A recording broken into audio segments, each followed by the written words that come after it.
with it. Later on in life, I became Calvin, and then I became Mr. Klein. I've had so many names in my life. I'm so lucky. Just give a few seconds for a few people to pop on here, because today I have a topic that I think is really important.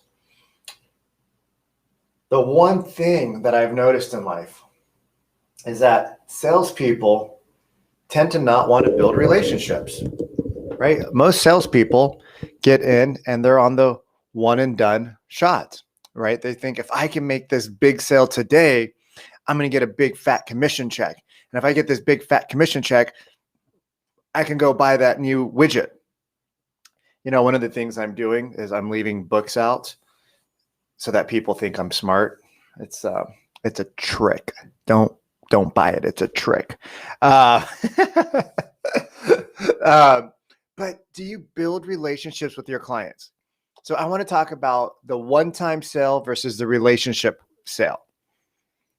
The one-time sale is you want to get everything out of the person. You want to extract every dollar out of them. You want to extract every penny out of them. You want to get the biggest sale possible.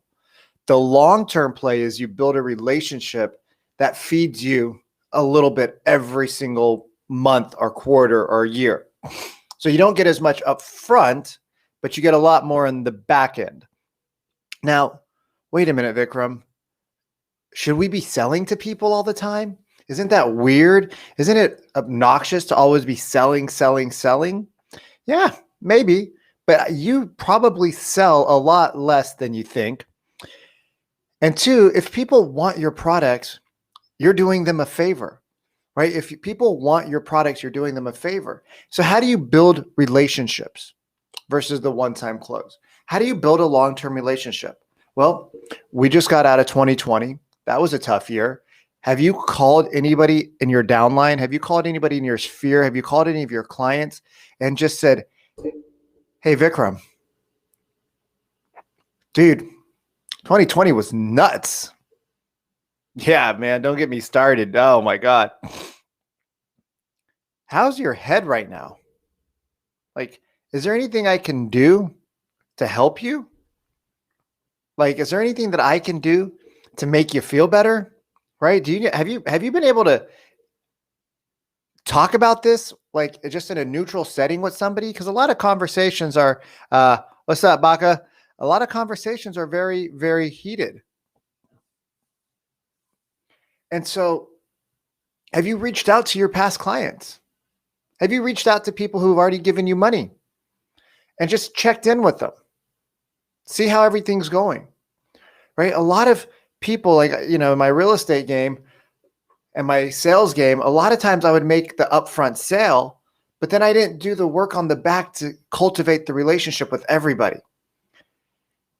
And people want to send you business, right? People understand that you are in business and that you are friends with them because you guys are in business, right? But you can take the business relationship to a personal relationship.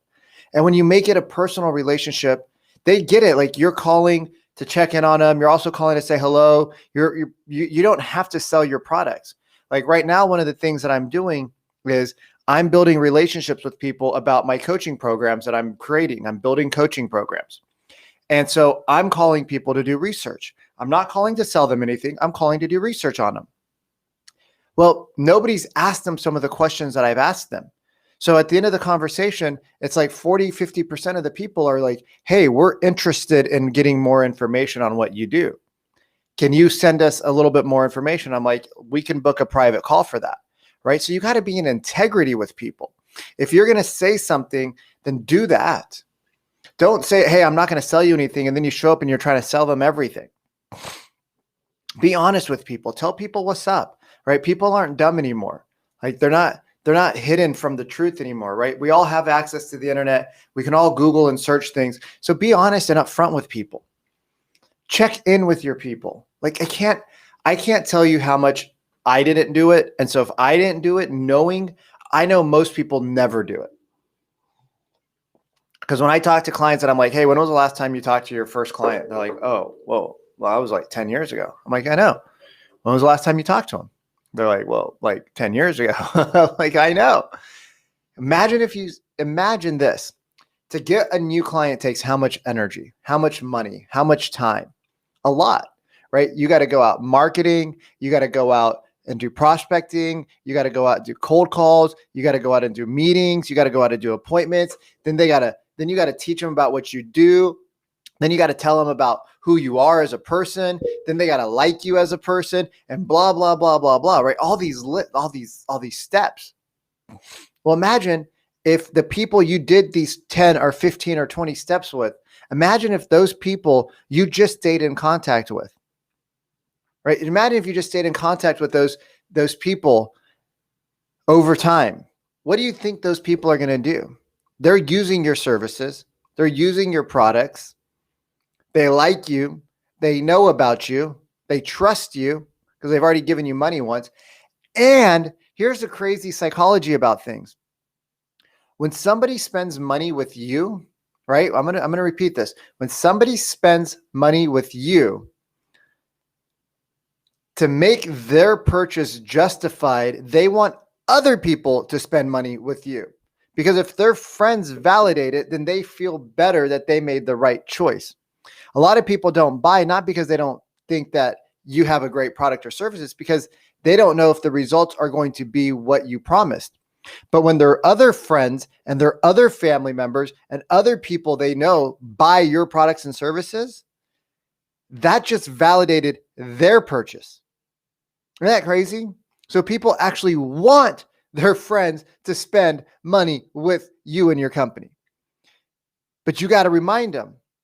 You got to remind them. So as we move forward in 2021, this is a year where there's a new app called Clubhouse out, and it is blowing up because it's all about connection and relationships. It's blowing up because it's about connections and relationships. And it's an audio app, so you actually hear the person's voice. So you can connect. Like my buddy on Instagram, Xavier, yesterday I was like, hey, can we do a Zoom call? He's like, yeah, and our Zoom link wasn't working and or something happened. He's like, I want to see you face to face, right? He's like, I want to connect with you on a personal level. That's what people want in 2021. Book a Zoom call with your past clients, right? And don't call them past clients. Actually, I hate calling them past because I'm like, wait a minute, they should always be my client. Like, I don't want them to be a past client. So don't call them a past client, call them my client, right? It's if you're a Marine, you're a Marine for life. Like, I want you to be my client for life. You might not do business with me right now, but you're still my client. So I want to service you like you're my client. That's a huge shift in your mindset, a huge shift in thinking, right? So when you connect with people on a regular basis, they go from thinking of you as the salesperson to you as somebody who actually cares about them, that sells a product. And it's true, when you connect to somebody on a regular basis, you will start caring about them. You will want to know about them. They will become more than just a business connection. And that's when you start to exponentially grow. I remember when I was in real estate, my first year in, I was talking to my lender and I'm like, dude, when do I get referrals like you, bro? Like, I send so much business to you. Like, he's like, Vic, give it about a year, but don't forget about the people that you started with. Never forget about the people that have helped you get to where you're going. And I'm like, okay, what does that mean? He's like, just pick up the phone and call them. I'm like, that's it. He's like, that's it. I'm like, that's all I got to do. He's like, that's all you got to do. I'm like, just pick up the phone and call them. He's like, that's all you got to do. If you pick up the phone and call your people and book a Zoom call, do a FaceTime, right? Even audio, send a voice text, right? Just do something that they hear you on a personal level outside of just the connection through texting, right? Do a little bit more. There's an app called BombBomb. Download that. You can send video chats to your people. Whatever it is, connect with your people, connect with your people, connect with your people. And before you know it, they're going to do more business with you. They're going to refer people to you. You're going to have more business coming back to you. So stop always trying to find the new fish. Look at the fish that you already got in the freezer that's frozen that you haven't taken out. Look at that fish, right? Cook that fish. Love on that fish. That's a weird analogy, Vikram. That's a weird analogy. Where do these things come from? I don't know. I'm going to have to read this book. No, I'm kidding. It's just there for looks. It's actually an empty book. There's no pages. It's just the cover. It just makes me look smart. All right, y'all. I hope you have a blessed day. I know for lots of people, Friday is the highlight of their week. For me, it's Mondays. I love Mondays because, I think if you get a start on a fat Monday, Thomas, why are you laughing at me, bro? Are you laughing at me, man? Because the book's empty? Like, are you laughing at me because the book's empty, dude? It's literally just the cover. It's sad. I mean, look, there's absolutely, this is actually a real book. Okay. But there's no notes. I don't know how to read, bro. Come on. They didn't teach this stuff to you in India. They don't teach you how to do the reading, okay? They just tell you how to say, thank you, come again. Would you like Slurpee with that? All right, y'all. Have an amazing day. Have some fun. Go have fun. Do things that are awesome. Impact some people. Kick ass. Take names. And I'll talk to you.